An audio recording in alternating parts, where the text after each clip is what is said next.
विधान भवन स्थानकातून मंत्रालयापर्यंत कर्मचाऱ्यांसाठी जाण्यासाठी आता थेट भुयारी मार्ग तयार केला जाणार आहे आणि या भुयारी मार्गाचं काम 25% पूर्ण झालेलं आहे। मी सध्या विधान भवनाच्या बाहेरील परिसरामध्ये आहे आणि या ठिकाणी चौकातील हे सगळं काम आपण या ठिकाणी पाहतोय की जवळपास 25% काम या ठिकाणी पूर्ण झालेलं आहे आणि कुलाबा ते SEEPZ metro 3 मार्गिकेवरील Vidhan Bhavan metro स्थानकातून थेट मंत्रालयात जाण्यासाठी उभारण्यात येत असलेल्या भुयारी मार्गाचं हे काम आहे आणि हे काम 25% पूर्ण झाल्याचं बोललं जाते। जून 2025 पर्यंत हे काम पूर्ण करण्याच्या हालचाली आता वेगाने सुरू झालेल्या आहेत। न्यू ऑस्ट्रेलियन टनल पद्धतीने हे काम सुरू करण्यात येणार आहे आणि हे भुयार खोदण्यात येणार आहे।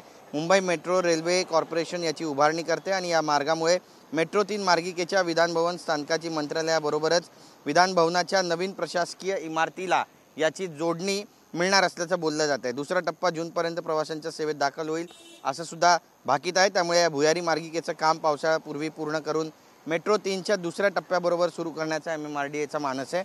दरम्यान या सबवेचं काम डिसेंबर 2022 मध्ये सुरू झालं होतं आणि नियोजनानुसार ते डिसेंबर 2023 पर्यंत पूर्ण होणं अपेक्षित होतं, पण काही तांत्रिक कारणास्तव हे होऊ शकलं नाही आणि या कामामुळे मंत्रालय आणि विधान भवनात काम करणाऱ्या कर्मचाऱ्यांना मोठ्या प्रमाणामध्ये दिलासा मिळणार आहे। त्यामुळे हे काम नेमकं कधीपर्यंत होईल हे पाहणं सुद्धा आता तितकंच महत्त्वाचं ठरणार आहे।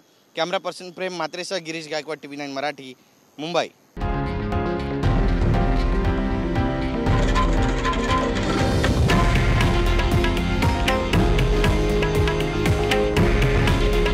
हे आहे देशातील नंबर 1 न्यूज नेटवर्क आणि आपण पाहत आहात TV9 मराठी। काळजी तुमची, हित महाराष्ट्राचं।